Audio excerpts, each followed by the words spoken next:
Detox நேயர்களுக்கு வணக்கம். தாவேகா தரப்புலேருந்து ஒரு நரேட்டிவை செட் பண்ணி வச்சுருந்தாங்க ஆஃப்டர் ரிசல்ட்டுக்கு அப்புறம். என்ன அப்படின்னு பார்த்தீங்கன்னா, அதிமுகவும் திமுகவும் இங்கே சேர்ந்து கூட்டணி அமைக்க போகுது அப்படின்ட்டு ஒரு விஷயத்த இது பூதாகரமாக கிளப்புனாங்க. இது ஃபஸ்ட்டு ஆரம்பத்தில் எடப்பாடி பழனிசாமி தரப்புலேருந்து, அதாவது சிவி சண்முகம் தரப்புலேருந்து இது பூதாகரமாக கிளம்பிருச்சு. திமுக தயவில் எடப்பாடி பழனிசாமி அவர்கள் இங்கே ஆட்சி அமைக்க போகிறார், அவர் தான் முதலமைச்சர் அப்படின்னு அவங்க தான் ஃபஸ்ட்டு இந்த விஷயத்த பொதுவெளியில் சொல்கிறாங்க. இப்படி சொல்லும் பொழுது அது எப்படிங்க அதிமுகவும் திமுகவும் கூட்டணி சேர முடியும், இது ஒத்தே வராதே அப்படின்ற ரேஞ்சில் தான் நாங்கள் எடப்பாடி பழனிசாமிக்கு எதிர்ப்பு தெரிவித்தோம். இன்றைக்கி தாவேக்காவுக்கு ஆதரவு கொடுக்குறோம், இன்றைக்கி எடப்பாடி பழனிசாமியை விட்டு நாங்கள் விலகி இருக்கிறோம் அப்படின்னு சிவி சண்முகம் தலைமையிலான 25 எம்எல்ஏக்கள் ஒரு பெரிய பூதாகாரத்தை கிளப்பி விட்டாங்க. இதை பிடிச்சி கொண்ட ஆதவர்ஜுனா முதற்கொண்டு தாவேக்காவில் இருக்கிற எல்லா நிர்வாகிகள் என்ன பண்ணாங்கன்னா, ஒரு பெரிய நெரட்டிவை செட் பண்ணாங்க. திமுக எந்த அளவுக்கு ஒரு சுயநலவாத அரசியல்வாதியாக இருக்கிறாங்க, திமுக எந்த அளவுக்கு இந்த மாதிரி ஒரு செயலை செய்கிறாங்க, விஜய் அவர்கள் ஆட்சியை பிடிக்கக்கூடாது, முதலமைச்சராக கூடாது அப்படின்றதுக்காக எந்த அளவுக்கு கீழே இறங்குறாங்க அப்படின்னு பெரிய நெரட்டிவை செட் பண்ணாங்க. ஆனால் இன்னைக்கு அது எல்லாத்தையுமே உடைச்சி பேசியிருக்கிறாரு திருமாவளவன் அவர்களும், சண்முகம் அவர்களும், வீரபாண்டியன் அவர்களும். திமுக கூட்டணியிலிருந்து பிரிஞ்சு போயிட்டு தாவேக்காவுக்கு ஆதரவு கொடுத்து இன்னைக்கு தாவேக்கா ஆட்சி பீடத்தில் இருக்குது, முதலமைச்சராக விஜய் அவர்கள் இருக்கிறாருன்னா இவங்க 3 பேரும் காரணம். இடதுசாரிகள், விசிகா, ஐயுமல் போன்ற கட்சிகள் இங்கே முக்கிய காரணம் அப்படின்னு சொல்லலாம். இத்தனைக்கும் திருமாவளவன் அவர்கள் ஓப்பனாக விஷயத்தை உடைச்சி இருக்கார். 4ஆம் தேதி என்ன நடந்தது, 5ஆம் தேதி, 6ஆம் தேதி, 7ஆம் தேதி, 8ஆம் தேதி விஜய் அவர்கள் ஆட்சி அமைக்கிற வரைக்கும் இவங்களுக்குள்ள என்னென்ன நடந்தது, கூட்டணிகளுக்குள்ள மற்ற கட்சிகளுக்குள்ள என்னென்ன பேச்சுவார்த்தைகள் நடந்தது, திரைமறைவில் என்ன நடந்தது, அப்படி எல்லாத்தையுமே ஓப்பனாக போட்டு உண்மையை உடைச்சி பேசியிருக்கிறாங்க. அப்படி என்னதாங்க நடந்தது? ரிசல்ட் அன்றைக்கி நைட்டும் மறுநாள் ஃபுல்லாகவே ஒரு பரபரப்பாக இருந்தது தமிழ்நாடு ஃபுல்லாகவே. அப்படி என்னதான் நடந்தது அப்படின்றது தான் இந்த வீடியோவில் நம்ம பார்க்க போகிறோம். திருமாவளவன் அவர்கள் சொல்கிற ஸ்டேட்மெண்ட் படி பார்த்தீங்கன்னா, அவர் என்ன சொல்கிறாரு அப்படின்னா, நாங்கள் தாவேக்காவுக்கு ஆதரவு தரப்போகிறோம் அப்படின்ற ஒரு நிலைப்பாடு எடுத்து திமுக தலைவர் மு.க. ஸ்டாலின் அவர்கள்கிட்ட சொல்கிறோம். அவரும் எதுவுமே சொல்லவே இல்லை, சைலண்ட்டாக இருக்கிறாரு. உங்கள் இஷ்டம் என்னவோ அது நீங்கள் செய்யுங்க அப்படின்னு சொல்லிட்டு ரொம்ப ஃப்ரீயாக இருக்கிறாரு. கூலாக தான் சொன்னார், சந்தோஷமான முடிவு, சமாதான முடிவு அப்படின்ற மாதிரி கூலாக தான் சொல்கிறாரு. அமைச்சர் பெருமக்கள் கிட்ட, அப்போது திமுக அமைச்சரவைகள் கிட்ட, அவங்க கிட்டலாம் போய் சொல்லும் பொழுது அவங்களும் என்ன பண்ணுறாங்கன்னா, இதை பெருசாக எடுத்துக்கவே இல்லை. உங்கள் விருப்பண்ணே, நீங்கள் என்ன செய்கிறீங்களோ செய்யுங்கண்ணே அப்படின்னு சொல்லிட்டு ஈஸியாக என்ன பண்ணாங்க, கடந்துட்டு போயிட்டாங்க. உதயநிதி ஸ்டாலின் அவர்கள் கிட்ட சொல்லும்போது கூட, அண்ணே இது உங்கள் கட்சி, உங்கள் நிலைப்பாடு, நீங்கள் எது பண்ணாலும் தமிழ்நாட்டுக்கு நல்லதாக தான் இருக்கும், நீங்கள் எது பண்ணாலும் அதை நாங்கள் வரவேற்கிறோம், எந்த விதத்தில் தடையாக இருக்க மாட்டோம் அப்படின்னு சொல்லிட்டு உதயநிதி ஸ்டாலின் அவர்களும் சொல்கிறாரு. இது எனக்கு ரொம்ப ஆச்சரியமாக இருந்தது, வியப்பாக இருந்தது அப்படின்னு திருமாவளவன் அவர்கள் இங்கே முன்வைக்கிறத நம்ம பார்க்குறோம். அது மாத்திரம் இல்லாமல் எனக்கு ஒரு வியப்பாக இருந்தது. ஏன்னா திமுக நினச்சிருந்தா எங்களை என்ன பண்ணியிருக்கலாம், ஒரு கட்டாயப்படுத்திருக்கலாம். திமுக கூட்டணி விட்டு போகாதீங்க, எங்கள் கூட இருங்க அப்படின்னு சொல்லிட்டு எங்களை நெருக்கடி கொடுத்துருக்கலாம், ஒரு கட்டாயப்படுத்திருக்கலாம், நிர்பந்திச்சிருக்கலாம். ஆனால் இதில் எந்த விதமான 1% கூட பிசுறாமல், எங்களுக்கு எந்த ஒரு தடையும் சொல்லாமல், உங்கள் இஷ்டம், உங்கள் மனப்பூர்வமாக நீங்கள் எதை செய்கிறீங்களோ செய்யுங்க அப்படின்னு சொல்லிட்டு திருமாவளவன் அவர்கள் திமுக எந்த அளவுக்கு ஒரு நாகரிகமான அரசியலை கையில் எடுத்திருக்கிறாங்க அப்படின்றத ஓப்பனாக உடைச்சி சொல்லியிருக்கிறாங்க. சண்முகம் அவர்கள் என்ன சொன்னார் அப்படின்னு பார்த்தீங்கன்னா, எல்கே சுதீஷ் தான் இது ஆரம்பத்தில் இந்த கூட்டணி அமைக்கலாம், அதிமுகவோட நம்ம பேச்சுவார்த்தை நடத்தி கூட்டணி அமைக்கலாம் அப்படின்னு சொல்லிட்டு எல்கே சுதீஷ் அவர்கள் ஃபஸ்ட்டு இந்த கருத்தை முன்வைத்ததா இங்கே சொல்லப்படுது. அதுக்கப்புறம் மு.க. ஸ்டாலின் அவர்களே இதை வேண்டாம், இந்த மாதிரி ஒரு கூட்டணி தேவை கிடையாது, ஏன்னா அதிமுக திமுக அப்படின்றது ஒரு காலத்திலும் சேரவே கூடாது, சேரவும் முடியாது, இதுக்கு நான் ஒத்துக்கு வர மாட்டேன் அப்படின்னு மு.க. ஸ்டாலின் அவர்கள் அப்பவே எல்லாருக்கு சொன்னப்பட்டதா சண்முகம் அவர்கள் சொல்லியிருக்காரு. அது மாத்திரம் இல்லாமல் திருமாவளவர்கள் சொல்ற விஷயம் பார்த்தா, கூட்டணி கட்சிகள் அப்படின்ற முறையில் எங்களுக்கு இந்த விஷயம் சொல்லப்பட்டது, கருத்துக்கள் சொல்லப்பட்டது, அவ்வளோதான், ஒப்பீனியன் தான். இது இதுதான் பண்ணணும், இதுதான் செய்யணும், நாங்கள் இது மாதிரிலாம் பண்ண போகிறோம் அப்படின்னு திமுக தரப்புலேருந்து இது சொல்லவே கிடையாது. எல்கே சுதீஷ் அவர்கள் இந்த மாதிரி ஒரு விஷயத்த சொல்கிறாங்க, பேசுகிறாங்க அப்படின்னு சொல்லிட்டு எங்கள் கிட்ட சொன்னாங்க, எங்கள் கிட்ட கருத்து கூட கேட்கல அப்படின்னு திருமாவளவன் அவர்கள் சொல்கிறாங்க. ஏன்னா இங்கே கூட்டணிக்குள்ளே இருக்கிறோம் அப்படின்றதுக்காக உங்களுக்கு விஷயம் தெரியணும், ஏன்னா நாளை பின்ன வேற மாதிரி உங்களுக்கு விஷயம் வர்றதுக்கு வாய்ப்பு உண்டு. ஸோ அதனால் கூட்டணிக்குள்ளே இருக்கிறதுனால உங்கள் கிட்ட சொல்கிறோம் அப்படின்னு சொல்லிட்டு சொன்னாங்க. ஆனால் மு.க.ஸ்டாலின் அவர்கள் இதை ஒத்துக்கவே இல்லை, உடன்படவே இல்லை.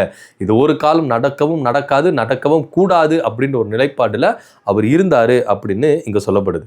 ஸோ இங்கே திமுக அதிமுக கூட்டணி அப்படின்ற ஒரு நரேட்டிவை தாவேக்கா இங்கே செயல்பட்டதை இவங்களுக்கு யார் ஆதரவு கொடுக்குறாங்களோ அவங்களே ஓப்பனாக போட்டு உடைச்சிருக்கிறாங்க. இதில் சண்முகம் அவர்கள் தரப்புலேருந்து என்ன சொல்லப்படுறாங்க, 7ஆம் தேதி நைட் அவர் சொல்லும்போது கூட மு.க.ஸ்டாலின் அவர்கள் சொல்கிறது, அண்ணன் நீங்கள் எது வேணால் பண்ணுங்கள், கூட்டணி உடையக்கூடாதுண்ணே, நீங்கள் என்ன வேணால் செய்யுங்க, உங்கள் இஷ்டத்துக்கு என்ன வேணால் பண்ணுங்கள், உங்கள் கட்சியோட நிலைப்பாடு என்ன வேணால் பண்ணுங்கள், நீங்கள் யாருக்கு வேணால் ஆதரவு தெரிவிங்க, எங்களுக்கு அது பிரச்சனை இல்லை, ஆனால் கூட்டணி உடையக்கூடாதுண்ணே, நம்ம எல்லாம் ஒன்றா சேர்ந்துருப்போம் அப்படின்னு மு.க.ஸ்டாலின் அவர்கள் சொல்லப்பட்டதாக சண்முகம் அவர்கள் இங்கே கருத்துக்களை முன்வைக்கிறார். ஸோ திருமாவளவன் அவர்களும் சண்முகம் அவர்களும் சொல்கிறத வச்சு பார்த்தா இது ஒரு சிலருடைய ஐடியா, அவ்வளவுதான். ஆனால் இதில் திமுக தரப்புல இருந்தோ இல்லை அதிமுக தரப்புல இருந்தோ இவங்க பேசிக்கிட்டாங்க, இது செயல்படுத்தினாங்க அப்படின்னு யாருமே சொல்லவே கிடையாது, அப்படி நடக்கவே கிடையாது. இதுதான் நிதர்சனமான உண்மை. அப்போ எல்லாரும் கேட்கலாம், சி.வி. சண்முகம் வெளியே வந்து சொன்னாரே அப்படின்னு. ஆனால் இதில் சி.வி. சண்முகம் அவர்கள் சொன்னது ஒரு நரேட்டிவான செட்டிங்ஸ் அப்படின்றது ரொம்ப வெட்ட வெளிச்சமாக தெரியுது.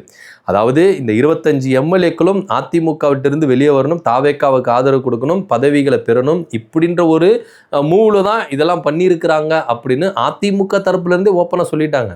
ஸோ அப்படி வச்சு பார்க்கும்பொழுது இதெல்லாம் ஒன்று நடக்கவே இல்லை அப்படின்றத தெள்ள தெளிவாக சொல்கிறாங்க. திருமாவளவன் அவர்களை வைத்து இங்கே இந்த நகர்வுகளை நகர்த்தப்பட்டது, அவர் முதலமைச்சராக வச்சு நகர்த்தப்பட்டது அப்படின்றது கூட ஒரு விஷயமாக தான் பூதாகரமாக வந்ததை கண்டி அஃபிஷியலாக எதுவுமே வரலை அப்படின்றதையும் இங்கே முன்வைக்க வேண்டிய ஒரு விஷயமா இருக்கு. ஸோ இங்கே தாவேக்கா தரப்புலேருந்து சில நரேட்டிவ்களை பயங்கரமாக செட் பண்ணியிருக்கிறாங்க. அதாவது திமுக பேரை கெடுக்கணும், அதிமுக பேரை கெடுக்கணும் அப்படின்ற ஒரு நரேட்டிவை தொடர்ச்சியாக என்ன பண்ணாங்க இங்கே முன் வச்சுருந்தாங்க. ஆனால் இன்னைக்கு ஓப்பனாகவே தாவேக்காவுக்கு ஆதரவு கொடுக்குற, தாவேக்கா ஆட்சியில் கூட்டணியில் இருக்கிற, அமைச்சரவையில் இடம்பெற்றிருக்கிற விசிகாவும் ஐயுமெல்லும் இடதுசாரிகளும் இந்த கருத்துக்களை ஓப்பனாக வந்து சொல்கிறாங்கன்னா அப்போது இதுதான் உண்மையாக நடந்திருக்குது அப்படின்ற ஒரு விஷயத்தையும் இங்கே அவங்க முன்வைக்கிறாங்க. இது போக திருமாவளவன் அவர்கள் தாவேக்காவுக்கு ஒரு வார்னிங், ஒரு அலர்ட் மெசேஜ் கொடுக்குறாரு அப்படின்னு கூட நம்ம எடுத்துக்கலாம். அமைச்சரவையிலிருந்து நாங்கள் எப்போ வேணால் என்ன பண்ணுவோம், வெளியேறுவோம் அப்படின்ற ஒரு விஷயத்த சொல்கிறாரு. அதாவது விஜய் அவர்களுக்கு ஒரு சந்தேகம் இருந்தது, நாங்கள் வெளியிலேருந்து ஆதரவு கொடுக்கறதுனால எப்போ வேணால் நாங்கள் வாபஸ் பெற்றிருப்போம், ஆதரவை திரும்ப பெறுவோம் அப்படின்ற ஒரு அச்சம், ஒரு பயம், ஒரு சந்தேகம் அவருக்கு இருந்தது. ஸோ இதை போக்குறதுக்காக தான் நாங்கள் அமைச்சரவைக்குள்ளே வந்தோம். ஸோ அமைச்சரவைக்குள்ளே வந்துட்டோம் அப்படின்ற ஒரே காரணத்துக்காக அமைச்சரவையிலேருந்து நாங்கள் வெளியில் வரமாட்டோம், கூட்டணியை நாங்கள் வாபஸ் பெற மாட்டோம், ஆதரவை வாபஸ் பெற மாட்டோம் அப்படின்ற அர்த்தம்லாம் கிடையாது. தாவேக்கா ஆட்சி தவறு செய்யும் பட்சத்தில் எங்களுக்கு உடன்படலை, எங்களோட உயர்மட்ட குழு கூட்டி நாங்கள் தாவேக்காவுக்கு ஆதரவு கொடுக்க மாட்டோம் அப்படின்னு ஒரு முடிவு எடுக்கப்பட்டால் அடுத்த செகண்டே அமைச்சரவையிலேருந்து நாங்கள் விலகி தாவேக்காவுக்கு ஆதரவு அப்படின்றத நாங்கள் வாபஸ் வாங்குவோம் அப்படின்ற ஒரு விஷயத்தை சொல்லியிருக்கிறார். இதை ஆதவர்ஜனா இப்போ எப்படி நரேட்டிவ் செட் பண்ணுறாரு? ஏன்னா இதுக்கு முன்னாடி திமுக அதிமுக கூட்டணி வச்சாங்க அப்படின்ற நரேட்டிவ் போயிடுச்சு. இன்றைக்கி திருமாவளவனர்கள் எல்லா விஷயத்த ஓப்பனாக உண்மையாக உடைச்சி போட்டார். இதுதாங்க நடந்தது, 4ஆம் தேதி ரிசல்ட் அன்னைக்கு இதுதான் நடந்தது, அதுக்கப்புறம் நடந்த அரசியல் பரபரப்பில் இதுதான் நடந்தது, திமுகவும் அதிமுகவும் கூட்டணி பேச்சுவார்த்தை நடத்தவே கிடையாது, திமுக தலைவர் மு.க.ஸ்டாலின் அவர்கள் இதில் உடன்படவே இல்லை அப்படின்னு ஓப்பனாக சொல்லிட்டாங்க. ஸோ இது முடிஞ்சு போயிடுச்சு. அதிமுக திமுக கூட்டணி அப்படின்றது இதுக்கப்புறம் பேச முடியாது, பேசவும் கூடாது அப்படின்றது ரொம்ப தெளிவாக தெரிஞ்சிச்சு. இப்போது திருமாவளவன் அவர்கள் தாவேக்க அமைச்சரவையிலேருந்து எப்போ வேணாலும் நாங்கள் ரிசைன் பண்ணிட்டு வெளியே வருவோம் அப்படின்ற ஒரு விஷயத்த ஆதவர்ஜனா எப்படி நரேட்டிவ் செட் பண்ணுறாருன்னா, திருமாவளவன் அவர்கள் வைக்கப்பட்ட அவர் கருத்துக்கு அவர் பதில் சொன்னார் அப்படின்னு சொல்கிறார். அவர் தான் ஓப்பனாக சொல்லிட்டாரு, விஜய் அவர்களுக்கு சந்தேகமாக இருந்தது, அதை நிவர்த்தி செய்கிறது தான் நாங்கள் அமைச்சரவையில் வந்தோம், ஆனால் இதே நாங்கள் தொடர மாட்டோம், திடீர்னு எங்களுக்கு உடன்படலை, கூட்டணியிலிருந்து ஆதரவை வாபஸ் வாங்கணும் அப்படின்னு பேசுகிற பட்சத்தில் நாங்கள் வெளியே வந்துடுவோம் அப்படின்னு சொல்கிறாரு. இன்னும் சொல்லப்போனால் தாவேக்கா கூட்டணி அப்படின்றது ஃபார்ம் ஆகிருக்குதா அப்படின்னா கிடையவே கிடையாது. இது ஓப்பனாக அவர் என்ன பண்ணுறாரு சொல்கிறார். ஸோ தாவேக்கா கூட்டணி அப்படின்றது இன்னும் ஃபார்ம் ஆகவே இல்லை, நாங்கள் வெளியிலேருந்து ஆதரவு தரோம், அவ்வளோதான். கூட்டணின்றது இங்கே திமுக கூட்டணி அப்படின்றதும் ஒரு பக்கம் இல்லை, தாவேக்கா கூட்டணி அப்படின்றது ஒன்று இல்லை அப்படின்றத ரொம்ப தெளிவாக இடதுசாரிகளும் விசிகாவும் முன்வைக்கிறது இங்கே பார்க்குறோம். ஸோ இதன் மத்தியில் தாவேக்கானுடைய எந்த அளவுக்கு ஒரு சீப்பான அரசியல், கீழ்த்தனமான அரசியல் சுயரூபம் வெளியே வந்திருக்குது அப்படின்றத பார்க்குறோம். ஏன்னா இன்னைக்கு அதிமுகவிலேருந்து பல பேர் விலகி இன்னைக்கு தாவேக்காவில் சேர்றதுனால இவங்க ஒரே ஒரு விஷயத்தை தான் சொல்கிறாங்க, அதிமுக திமுக கூட கூட்டணி வைக்கிறதுக்கு இருந்தது, இன்னைக்கு அதனால தான் அதிமுக நிர்வாகிகள் பெரும்பாலானோர் இங்கே வராங்க அப்படின்னு சொல்கிறாங்க. இது எந்த அளவுக்கு ஒரு சுத்த பொய்? ஏன்னா அதிமுகவிலேருந்து விளைகிறவங்க எல்லாருமே என்ன சொல்கிறாங்க அப்படின்னா இந்த ஒரு காரணத்தை தான் சொல்கிறாங்க, திமுக அதிமுக கூட்டணி சேர்ந்து. ஆனால் இன்னைக்கு இவங்க எல்லாமே ஓப்பனாக உடச்சி பேசியிருக்கிறாங்க. அப்படிப்பட்ட ஒரு நிகழ்வே நடக்கவே இல்லை. இது ஒரு சிலரால் இப்படி இருக்கலாம் அப்படின்னு ஆலோசிக்கப்பட்டதை கண்டி இது அதிகாரப்பூர்வமாக யாரும் அனௌன்ஸ்மெண்ட் பண்ணவே இல்லை, பேசவும் இல்லை அப்படின்றது ரொம்ப தெளிவாக சொல்லிட்டாங்க. திமுக தலைவர் மு க ஸ்டாலின் அவர்கள் இதற்கு உடன்படலை அப்படின்றதையும் தெளிவாக சொல்லிட்டாங்க. ஆனால் தொடர்ச்சியாக இது இப்படி தான் நடந்துகிட்டு இருக்கு அப்படின்னு பார்க்கணும். இன்னைக்கு தாவேக்காவுக்கு ஆதரவு கொடுக்குற கட்சிகளே இன்னைக்கு பொதுவெளியில் வந்து ஓப்பனாக வந்து இது விஷயத்தை உடச்சி பேசியிருக்கிறாங்கன்னா இதுக்கப்புறம் தாவேக்கா என்னென்ன நெரட்டிவ்களை செட் பண்ண போகிறாங்க. இப்படி தான் ஆரம்பத்துலேருந்து நெரட்டிவ்களை செட் பண்ணி பொய் பிரச்சாரங்களை சொல்லி இன்னைக்கு ஆட்சியை பிடிச்சி இன்னமும் இந்த விஷயத்தை என்ன பண்ணுறாங்க, நெரட்டிவாக தான் செட் பண்ணிட்டு இருக்காங்க அப்படின்றது நிதர்சனமான உண்மையாக இருக்குது. இதை பற்றியோட கருத்து என்ன அப்படின்னு கீழே கமெண்ட் பண்ணுங்கள். நன்றி, வணக்கம்.